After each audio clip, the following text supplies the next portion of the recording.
Sebagai tim dari kuasa hukum Saka Tatal, seperti apa ini mungkin kemarin Saka Tatal juga sudah menjalani sumpah pocong nih.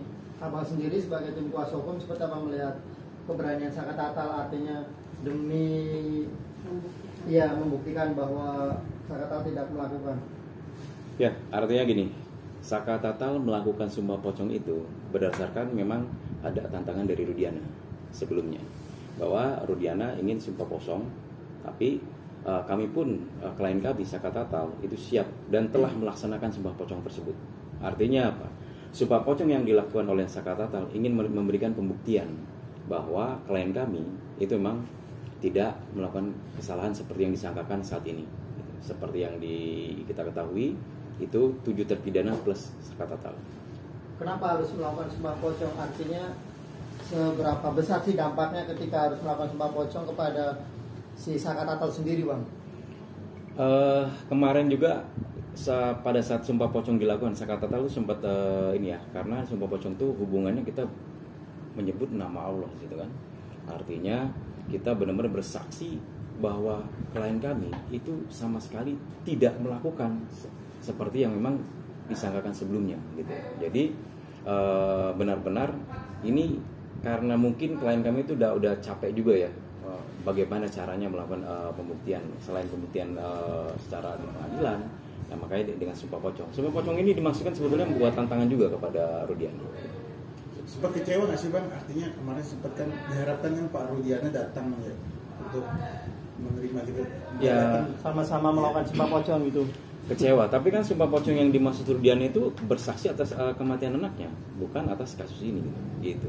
Jadi kecewa pasti dong, kita kecewa dia nggak datang gitu. Tapi paling penting adalah klien kami telah membuktikan bahwa siap dengan sumpah pocong gitu. Oke, berarti artinya yang abang dan tim harapkan itu Rudiana itu sumpah pocong bukan tentang kematian anaknya, tapi tentang yang dituduhkan ke dia sebagai perancang. Iya. Karena kalau kematian kan udah kita tahu semua ya kan, yang meninggal siapa, seperti itu. Bang, kemarin Saka bilang saat di Barreskrim dia bilang AF dan DD itu berbohong, Bang ya.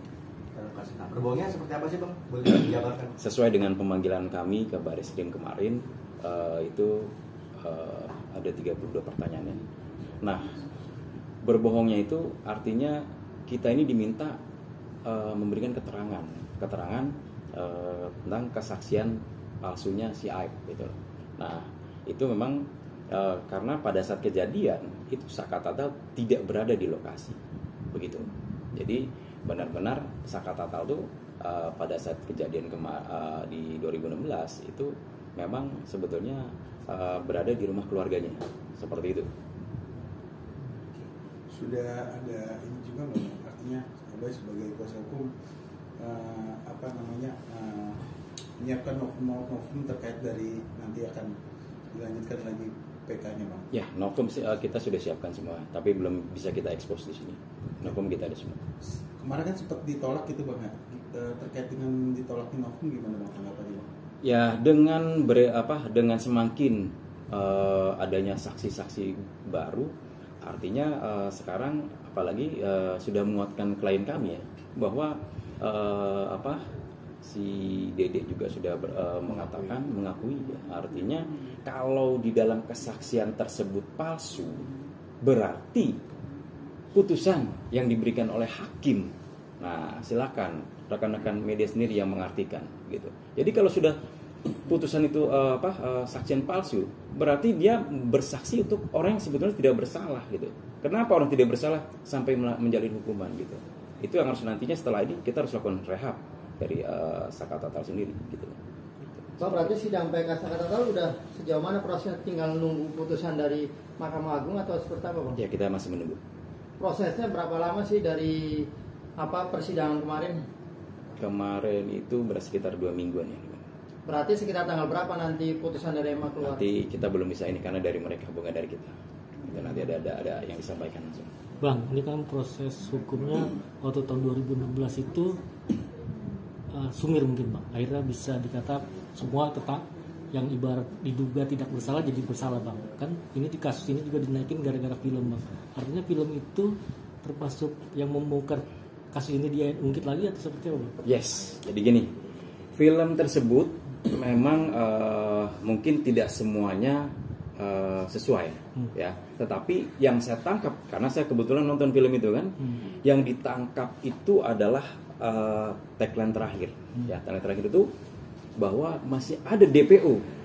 Nah setelah film itu tayang itu langsung ya salah satu pengacara viral kan, nah di situ jadi sebetulnya dari PH tersebut berhasil mengungkap sebuah kejadian yang memang sebetulnya harus diungkap sebuah kebenaran. Dan di sini yang paling penting adalah kita sebagai warga negara butuh keadilan, ya kan? Karena sekarang seseorang sakatatal yang memang orang tidak punya, ya kan? Dan rekan kami Bu Titin itu menemaninya, ya dari tahun 2016. Jadi kita butuh keadilan di sini. Dan insya Allah kita akan bisa memenangkan dan sakatatal sudah bisa lebih baik lagi atau bebas dari. Miris gak bang melihat ketika abang mendampingi sakatatal sekarang tahun 2024 ketika melihat flashback ke belakang anak-anak itu masih pada berusia. Yes. Miris gak sih bang? Siapapun akan menangis ketika mendengar cerita langsung dari yang bersangkutan. Ya. Ya termasuk kemarin rekan kami Farhat Abbas pada saat sidang itu menangis. Artinya apa? Itu betapa nurani yang memang yang nurani berbicara dari lubuk hati paling dalam itu kita sakatatal pada saat itu masih anak-anak, ya kan? Dicabut kemerdekaannya, gitu. Dan memang kebenaran tidak akan pernah surut, tapi kebenaran akan selalu naik ke permukaan. Dan tahun 2024 inilah, ya proses tadi ya dari film. Cuman film tersebut juga yang saya lihat hanya hasil akhirnya saja, terlepas dari ceritanya itu di dalam itu mungkin ada ketidaksesuaian seperti itu. Abang sendiri jadi saksi ketika persidangan itu ya berlangsung ketika kemarin PK bang? Saya kebetulan tidak mengikuti, cuman kita memonitor terus karena kita menunggu. Jadi saat ini saya jadi turun gunung gitu, seperti itu. Bang ini soal pro kontra bang. Soal itu Rudiana bang yang kemarin ada ex-Wakapolri bilang kalau itu Rudiana ini merekayasa kasus Vina ini bang. Wakapolri. Dia ex-Wakapolri. Dia bilang karena apa? Karena di balik kasus Vina ini ada kasus yang lebih besar kan. Kenapa bang yang terlibat kasus ini melihatnya seperti apa bang? Benar jadi kan? Kalau dibilang benar, mantan Wakapolri sendiri adalah yang memiliki crime story yang cukup bagus itu. Artinya dia punya investigasi yang cukup bagus. Berarti dia punya jiwa analisa yang memang benar-benar menjiwai jiwa kepolisian gitu. Itu. Jadi tingkat profesional mantan orang yang sudah pensiun tersebut sangat luar biasa. Berarti ada kasus di belakang itu dia sudah bisa menganalisa sejauh mana. Karena kalau dilihat dari sisi pembunuhan kok sampai mengacak kemana-mana gitu. Dan kalian tahulah semua, ini dibilang pembunuhan, tapi ini kecelakaan gitu kan. Nah, satu lagi, itu kok bisa yang periksa itu dari tim narkoba. Di situ kita lihat gitu, seperti itulah. Artinya abang setuju dengan ini adanya konspirasi bisa seperti itu bang? Konspirasi, ya arti pengungkapan tersangkanya gitu ya. Ya, jadi yang saya setuju, cuman yang paling penting adalah gini. Di sini kepada pihak kepolisian bekerja secara profesional ya. Jangan bukan job desk-nya itu diambil alih gitu kan. Berarti kan ada something wrong gitu kan pada saat itu. Dan memang pada saat BAP awal udah salah gitu loh. BAP salah. Akhirnya ini seperti ini. Sekali lagi, kebenaran pasti terungkap. Bang bertambahnya lagi bang, Jenderal Susno Duaji baru diduga dapat intimidasi dari Kapolri bang. Gimana tanggapannya? Kapolres apa bang? Kapolres Cirebon. Saat dia makan. Ini kepada sebenarnya Pak Susno ini adalah orang yang cinta kepolisian, ya kan? Artinya dia mencintai, menjiwai. Nah, hanya saja ada seseorang yang tiba-tiba pada saat dia menemani makan, ya, itu tiba-tiba seperti yang kalian tahu semua, itu di si yang menemani itu dilaporkan ya dia itu seperti itu kan aneh diperiksa begitu kan. Itu ayo dong benar-benar menjiwai jiwa Kapolri seperti Pak Susno Aji gitu dan Pak Ugro ya kalau seperti itu. Bang, balik lagi ke Sumpah Pocong ini kan banyak menuai pro kontra Bang. Artinya banyak kritikan juga Bang yang yang menyayangkan sikap dari Saka Tatal melakukan Sumpah Pocong. Abang menilai sebagai kuasa hukum seperti apa Bang tanggapannya? Sumpah Pocong tuh ini saya harus nyontek di dalam hadis riwayat Bukhari sendiri jelas bahwa ini tadi ditanyakan juga tuh Bang. Ya kalau tafsir kan semua menafsirkan ya. Siapapun berhak menafsirkan, tapi harus sesuai dengan realnya gitu loh. Betul. Jangan menafsirkan tapi tidak sesuai dengan realnya gitu loh. Bang Teguh yang jelaskan berarti. Ya, kritikan nih Bang, Abang yang bisa menjawab kritikan itu Bang. Siap. Jadi Sumpah Pocong itu dalam riwayat Abu Daud ya, bahwa janganlah kalian bersumpah dengan nama bapak-bapak kalian, dan jangan pula dengan nama ibu kalian, jangan pula dengan nama patung-patung, dan janganlah bersumpah kecuali dengan nama Allah, dan janganlah bersumpah kecuali kalian benar. Itu itu hadis riwayat Abu Daud. Tapi artinya ketika dia benar boleh melakukan itu Bang? Ya Saka Tatal itu pengen menunjukkan bahwa saya ini benar gitu loh, tidak melakukan seperti yang disangkakan seperti itu. Jadi caranya apa? Ya udah Sumpah Pocong. Sumpah Pocong itu sebetulnya kan tradisi bangsa Indonesia kan, kearifan lokal gitu, seperti itu. Jadi ya sah-sah saja mau melakukan Sumpah Pocong, artinya dia mau menunjukkan kepada masyarakat kita nih. Dan yang dilakukan juga di masjid kok gitu, seperti itu. Tapi ada yang bilang katanya hukum di Indonesia tidak mengenal Sumpah Pocong. Abang sendiri gimana Bang?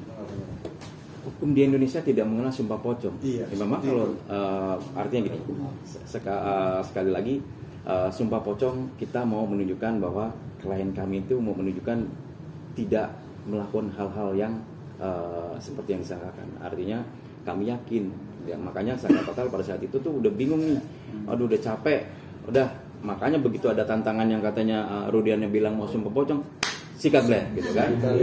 Itu seperti itu. Silakan. Terakhir Bang, berarti upaya Bang sebagai kuasa hukum Saka untuk memperbaiki namanya apa sih Bang? Ya ini kan dengan PK ya. PK itu kita lakukan sebetulnya yang pemutus pada saat itu tuh. Nih, sekali lagi saya harus flashback ya.